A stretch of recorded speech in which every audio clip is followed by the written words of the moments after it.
welcome to the Healthy Hustle podcast. Today I have Nastassja Suri. Nastasia started the first rhythm-based spinning studio in Bangalore, and not just Bangalore, India. So she started a trend that we all love now. So let's just move on to Nastasia and understand her story and what healthy hustle means to her.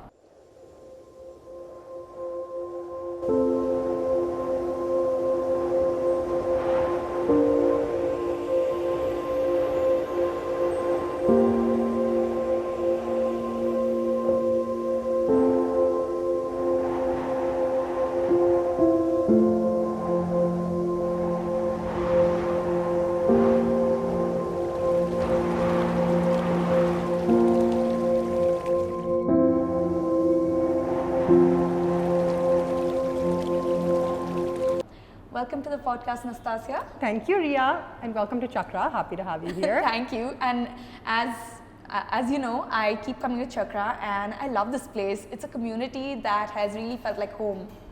I'm so happy to hear that. That's what we sort of set out to create, and the fact that you're experiencing that means a lot. So yes, to dive into your story, Nastasia, I would just like to know a bit about where did you begin and something about, say, your childhood or something that triggered where you are right now. Sure. So two parts to this. One, I would say this used to be my fun fact every time I had to introduce myself. So fun fact for you, it's very difficult for me to articulate where I'm from. Okay, so I think that context is needed before you understand my full story. So I'm half American, half Indian. I was born in Bangalore, but then my family moved to California. We were there for 6 years, and then we moved to Singapore. So I did middle school and high school in Singapore, and then went to Boston for college. So when people ask me where I'm from, I'm like, listen, I used to say I live in Singapore, and then they'd say, okay, but tell me more. What does that mean? Where you're not Singaporean, where are you ethnically from, right? So that's my answer. I'm half American, half Indian. I've lived everywhere, and living in all of these countries exposed me to spinning for the first time, right? So I know that spinning is very new to India, especially rhythm-based, as you mentioned before. But I'd actually seen it before, and I'd seen the power that spinning has as a platform. And what does that mean? It's a platform that allows you to marry mental empowerment with physical empowerment, and that is basically my story, okay? That's what means more than anything in the world to me. And you mentioned we had a chat the other day. So what we were talking about was the fact that I used to be super, super shy, right?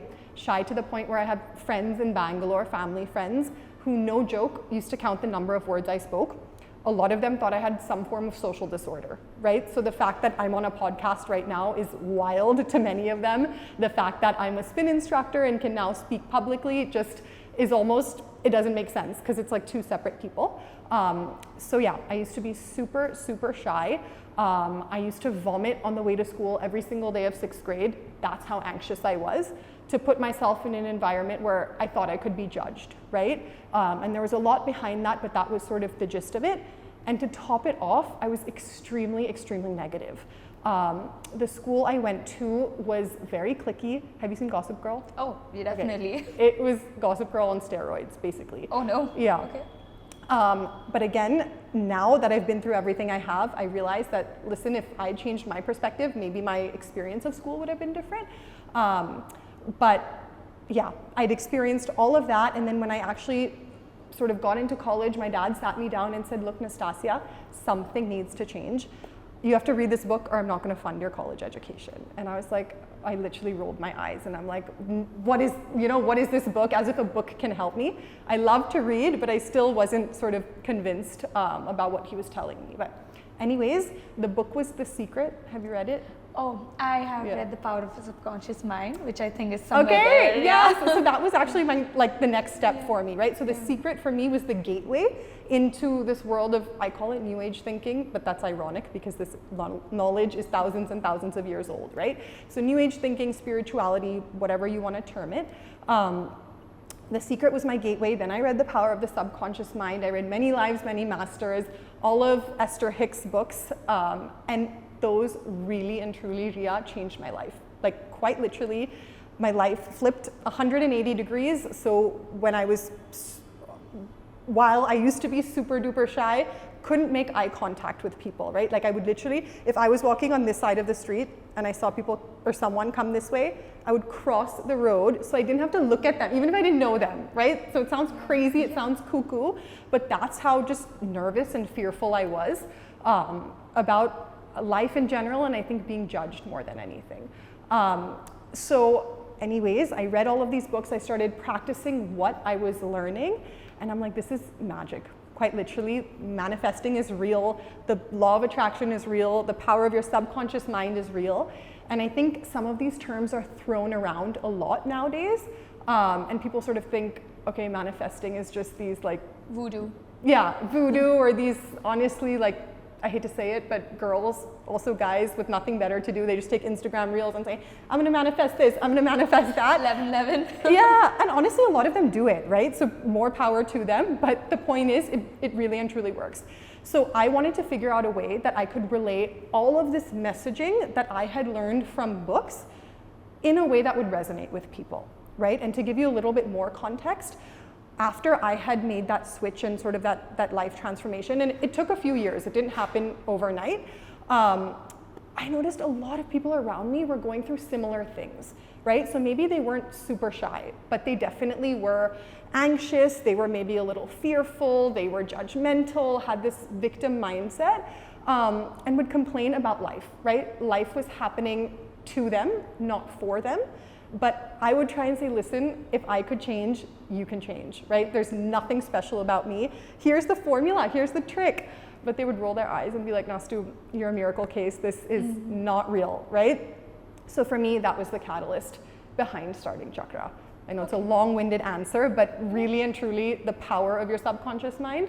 And I was looking for a way to relay that message. And like I'd said, because I'd grown up everywhere abroad, I knew that spinning was this cool, sort of sexy, aspirational form of working out. Your instructor is a role model, not just like your app. Exactly, you know? So the instructor has the power to change lives.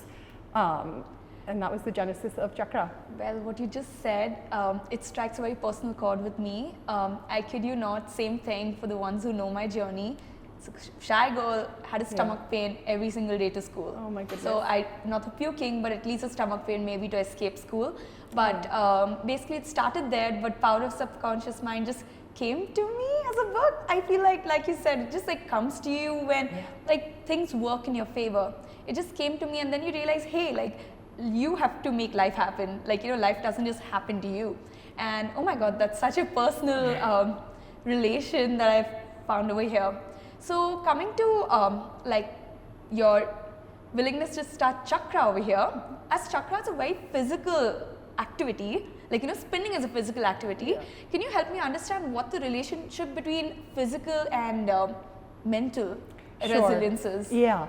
So when you're pushing your body to an extreme state of, or when you're pushing your body physically, right, especially if it's very intense, almost extreme in some cases, your mind naturally tends to absorb information that's thrown its way, right? So the idea is, look, you're pushing your heart out on that bike, right? You're really sweating. You're like, oh my God. Sometimes you don't think you can keep up with the beat. Sometimes you don't think you can finish the class. It's then when the instructor says sort of these motivating lines, or when they explain, hey, literally mind over matter. And that's putting it very simply, right? The messaging is actually far more detailed at Chakra. You've been for classes, so you know. But it's more, they're personal stories. But when you hear those, that's when magic happens, when you're pushing yourself at that state, right? We have people who leave our class crying all the time, right? And the reason that they end up crying is because of this. They're pushing themselves physically. Suddenly the instructor says something that clicks with them, right? That maybe if they'd heard in a different state, when, say, we were just sitting here, they might not have put 2 and 2 together. That's when the real change happens. So that's the relationship. Yeah. Actually, sorry for cutting you. No, not at all. So I agree with you, because honestly, I hated cardio. And when my friend from Bombay who came over, and she wanted to find a community, and she found Chakra, where she found a very relatable crowd. she pushed me to come here. She's like, Ria, you will love it, trust me. And I was like, I don't do cardio, I don't know if it's for me, but she made sure I came with her. And that's when I realized that, okay, like this can be fun. Yeah. And I think sweating it out with others in a community feeling, and when the instructor strikes that one line, you're like, okay, I can do it. Like, there's no excuse. Exactly. And I think that's also what we wanted to do with Chakra, right? So of course, like I said, the mental empowerment is the backbone of our business, but also Chakra is a spin studio. You're in a dark room, you have this cool lighting, loud music, right? You feel like you're pumped up. 45 minutes flies by. I'm with you. I used to hate cardio, right? I couldn't run to save my life. It used to take me almost 9 minutes to do 1 kilometer in school. Okay, that's how much. Now it's way faster than that, right? Thanks to Chakra, predominantly. But again, we made it fun, and when you make it fun, you want to come back. You want to do it. You don't just want to do it. You want to push yourself more the next time, and I think that is really, really cool. Yeah. And I feel like the theme-based rides, like say the Afro beats or the Bollywood, or whether it's the techno ride. Yeah. Honestly, I wasn't a techno person also till I came here. Same. And I started listening to techno. Yeah. I started riding to it and sweating to it. I was like, okay, techno can be fun too. It's not just like standing around and like, you know, it can be fun. You can ride to it. Yeah. So that's why I fell in love with techno as well. That's amazing. I'm so happy to hear that. Yeah, I'm glad. So I just want to know, of course, like introducing Chakra or like a new form of fitness to a country that has never heard of it. I mean, I'm sure people have heard of it, but people who haven't tried it, how did you create this niche? How did you convince people, hey, this is going to be worth it? So I think more than anything, I believed in it, right? And then I found instructors who believed in it. And again, to your point, rhythm-based riding didn't exist in India before Chakra. So there were no instructors, right? I literally cold DM'd probably 200, 250 people. I hashtagged Zumba instructor, dance instructor, fitness instructor, whatever I could find.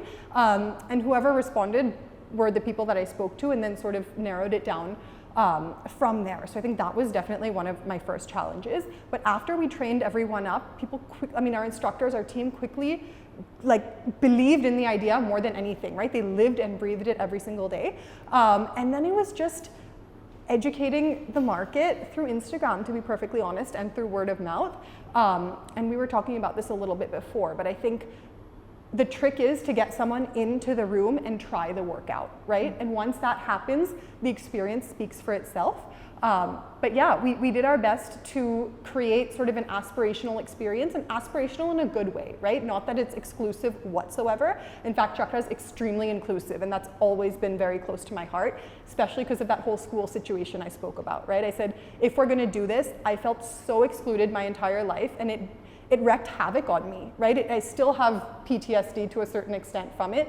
My parents just moved to London, but a few months ago. Till then, I'm 30 years old now, right? I left Singapore when I was 18 years old. I'd go back to Singapore and I couldn't sleep in my bed. Like I just couldn't, I hated it. I'd kick my dad out of his room, he would sleep in my room, and I would sleep with my mom. Just because it was that traumatizing to me to feel excluded.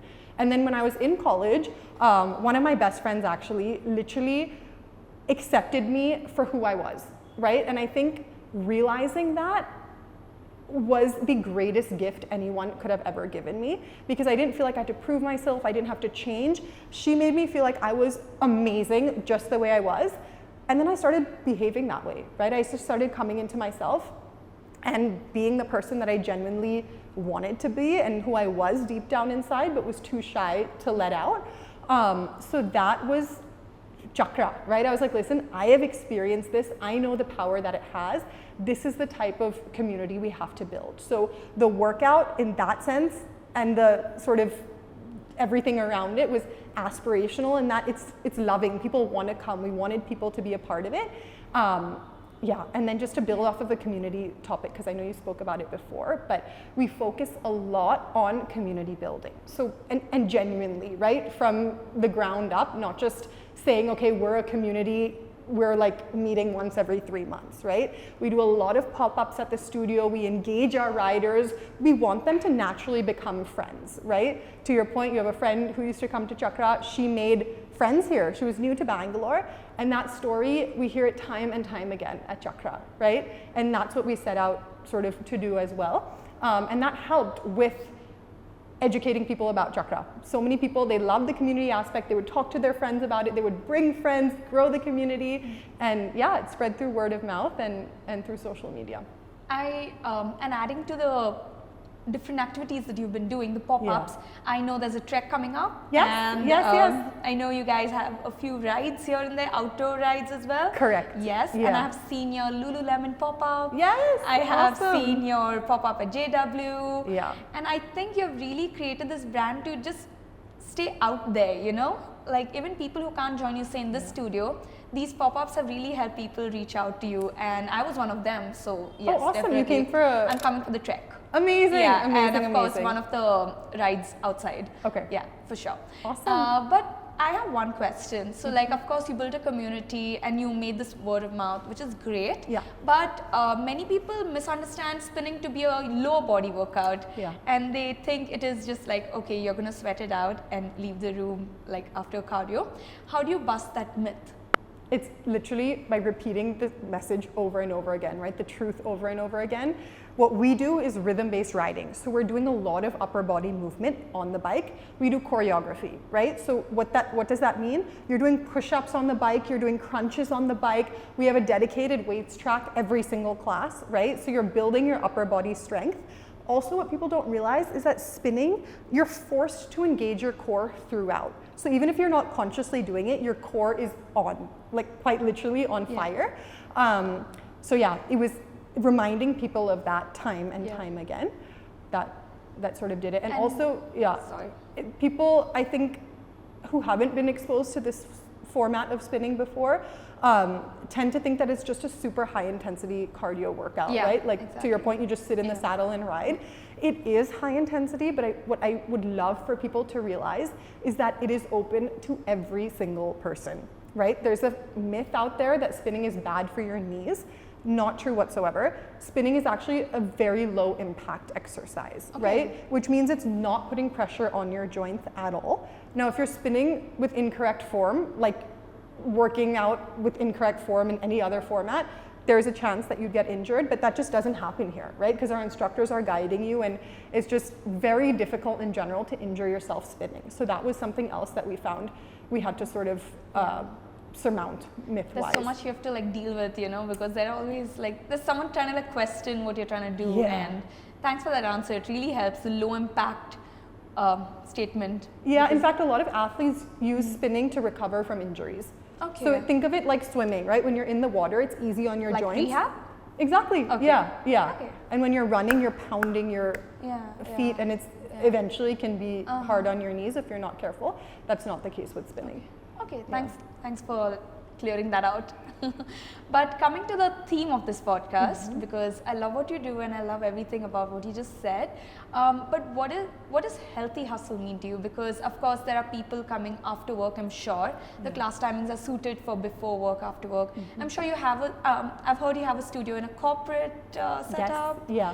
So can you just help me understand, how do you encourage people to do this in a intense or hectic lifestyle? How do you incorporate this? I think you just have to help people realize that it's part of your routine, right? Because we hear this a lot, oh, I don't have time to exercise, I don't have time for this or that. The reality of the situation is, honestly, that's BS, right? You can make 30 minutes, you can make 45 minutes in your day, no matter what. Think about doom scrolling. How long are you on your Instagram account for? Just scrolling. You're sucked into a void, right? You don't even realize it's been an hour and a half. So what's helped me, and I know what's helped a lot of our riders who now work out very seriously, is that you just have a time dedicated for your workout, right? And for me, that's in the morning. I find if I get up, work out immediately, done for the day, I feel incredible. And it's not playing at the back of my mind, right? And I'm just gonna be perfectly honest, to this day, sometimes if I know I have to work out later in the day, I'm like, ugh, right? And I own a spin studio. I'm all for working out. But people's mindset is different, people's bodies are wired differently. So for me, it works in the morning. A lot of people enjoy working out in the evening. There's no sort of right or wrong. The point is just commit, right? Decide for whatever reason, if you want to live a healthy lifestyle, if you want to lose weight, if you want to achieve certain fitness goals, you just have to set that time aside and do it. Yeah. And the hardest thing is putting your workout clothes on, I think. Not even getting to the place, just changing. So make that easier for you, right? Like lay them out the night before, or have them on your bed waiting for you when you come home, and then that excuse is that's a good pushed to tip, the honestly. side. That's a good tip. And adding to that, I've been guilty enough. There have been days I've worn a sports bra and slept so that I have to There wake you up go. and I love it. I love it. I love it. hit the ground running, you know? There's no not running excuse. in the sense like work, like running in the sense like, okay, go to the gym. Like that's Sure. no excuse. Yeah. So guilty enough, I've done that and it really helps. That's amazing. I love it. Thank you. Is there any other tip you would like to give out to someone who's maybe looking to start this? Because like you said, the first step is always getting into that studio or like getting them out of the house. Yeah. What's that one tip you would give them? I think for me, working out just makes me feel good. It makes me feel happy.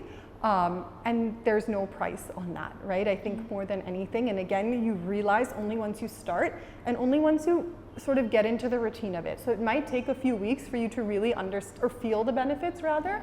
But once you do, I think there's just no going back, right? It really is magic. It does wonders for you mentally and physically. And there are like testimonials right here. Yeah. And it's just the two of us, but I'm sure it's like there's a sea of people who have gone through the same of like, you know, getting themselves out of something dark and using workout as a tool.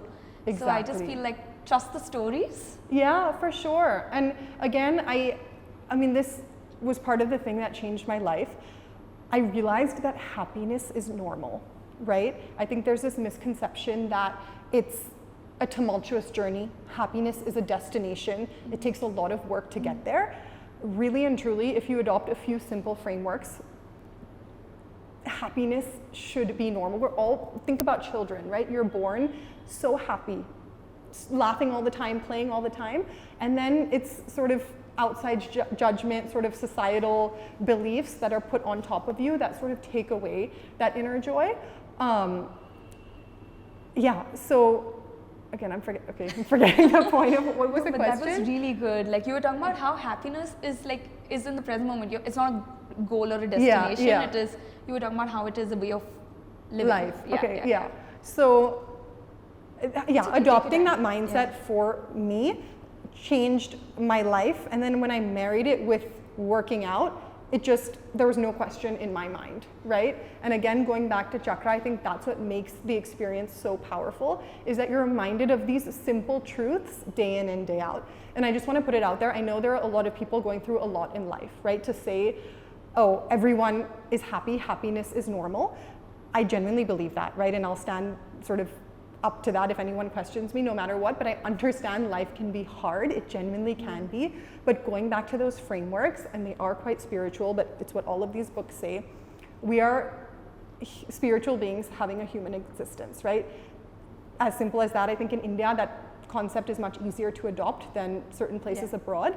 But if you recognize that, and if you recognize, hey, we're all souls at the end of the day. My soul chose this life. It chose my parents, it chose my body, it chose the lessons that I want to learn, which means it chose a lot of the obstacles that I'm going through.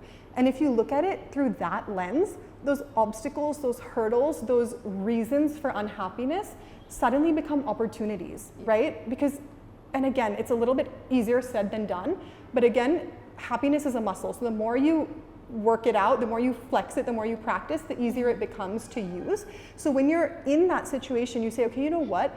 Just a reminder, I chose this. Whether or not I realize why, whether or not I realize how, or even understand why or understand how, if I look at life through that perspective, suddenly I want to get through the challenge, right? No matter how difficult it might be, because I know that I'm going to come out stronger at the other end, and hopefully we'll never have to go through anything like that again. So that's my trick. I love that, and I like how you said happiness is a muscle. Yeah. Like you have to like exercise it in order to experience Pun it. intended, right? Yeah. And everyone has a different way of doing that, right? So for me, it's through books. Reading about it again and again reminds me of that, even if it's one page every single day. I love meditating as well. I know for a lot of people that's been game changer. Exercising is one of the things as well. So there's no one size fits all. It's just what works for you.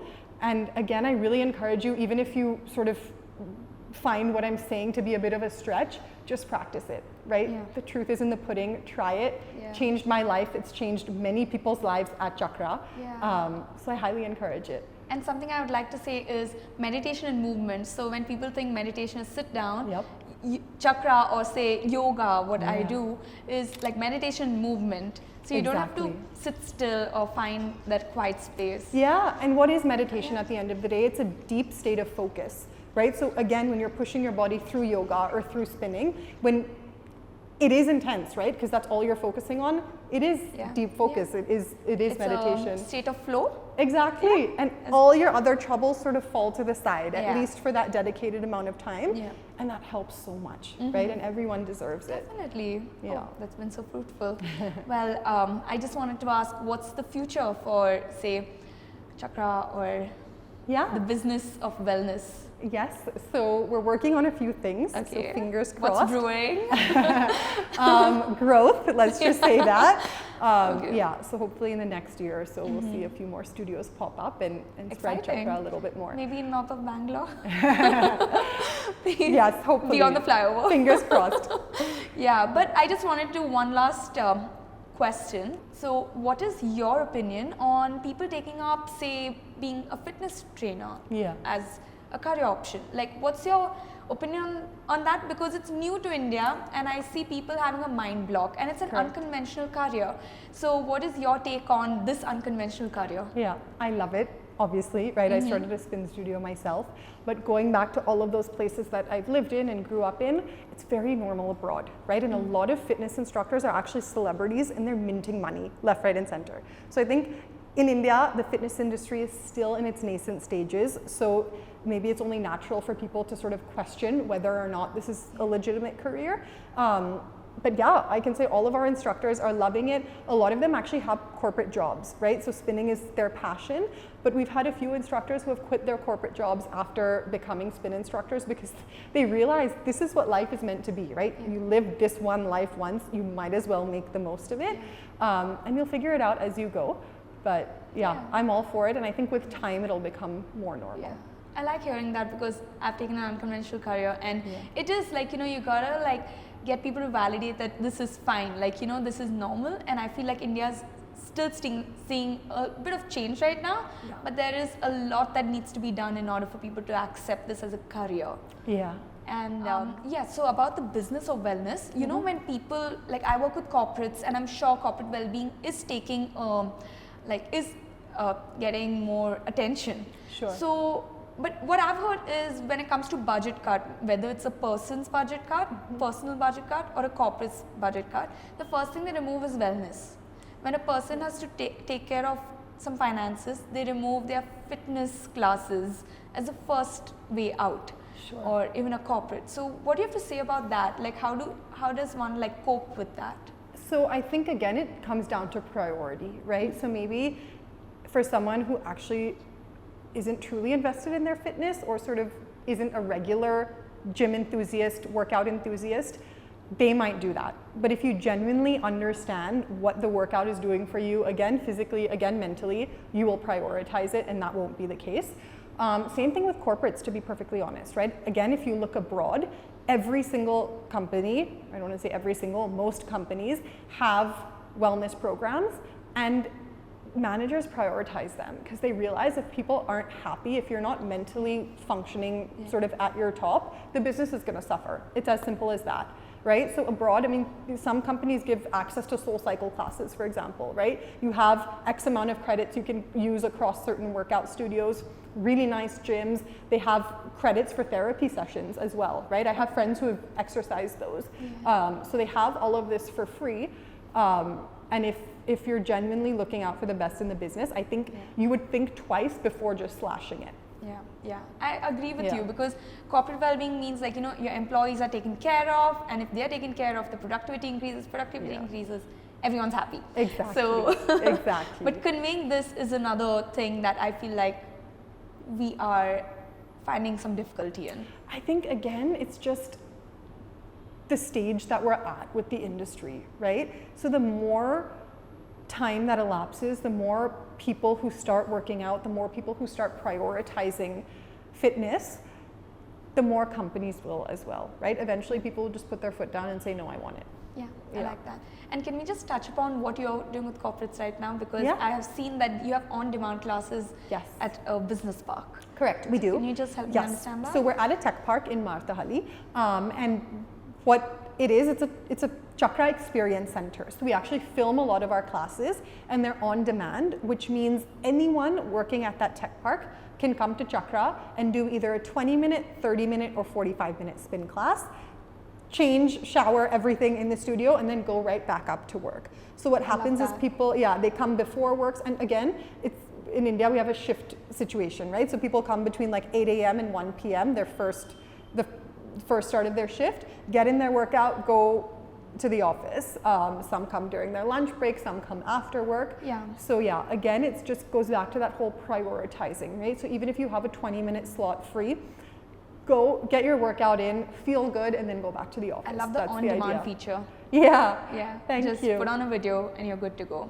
I like that, and I feel like it was very futuristic. And I've seen a few clips of that studio. Looks very futuristic. I love the lights. I love how it, like, it doesn't feel like an office. Exactly. And that was the idea, right? Again, because all of this is so new to India, I was under the impression that it has to look cool to attract people. And that's honestly all we're trying to do is get them in for the first class, be it at a business park, be it at any of our studios, right? Because once you experience it, boom, our work is done. That's the hardest part. Exactly. And like you said, once it's done, then your work is done. Yes. Yeah. Okay. Then to conclude, is there anything else you would like to add to this podcast? Any last few pearls of wisdom for our viewers that are like young and who are giving into the hustle culture but who want to pursue something like this? Sure. I would just say prioritize yourself, honestly. I think especially in today's day and age, there's just this rush to make a certain amount of money or to achieve X, Y, and Z. And what people don't realize is that if you focus on yourself first, all of that becomes much easier. In fact, most times it falls into place. But if you're chasing that and forget you, it's just going to be a very difficult journey. There's a chance you won't make it and you're going to suffer in the meantime. So don't neglect others. Don't sort of be mean to others, any of that sort of situation, but just prioritize yourself because you deserve it. And the world deserves it. Yes, for sure. And I feel like the money you end up earning, even if however you end up getting that success, you will use it for your well-being itself, right? Like if you compromise your well-being, all that goes into your well-being. So thank you so much for coming, Nastasia, and for removing your time. And I would love to take you through a quick wellness rapid fire. Let's do it. It's been a privilege being here. Thank you for having me. Thank you for removing your time again. But for this, we will move it to the studio inside. Done. Let's go. Let's go. Hey guys, here we are in the Chakra studio and we are ready for a quick rapid fire with Nastasia. Are you ready, Nastasia? Yes, let's do it. Okay, quick, no thinking. Okay, let's go. What's the first thing you do every morning? I meditate or exercise. What's your go-to snack? Oh God, really depends on the mood, honestly. Either nuts or chips. Oh. Depends, two extremes. Okay, two extremes. Okay. What's a one wellness trend you cannot get enough of right now? Spinning. Okay, great. Why did I even ask? Favorite way to unwind after a long day? Read. Okay, and your guilty pleasure?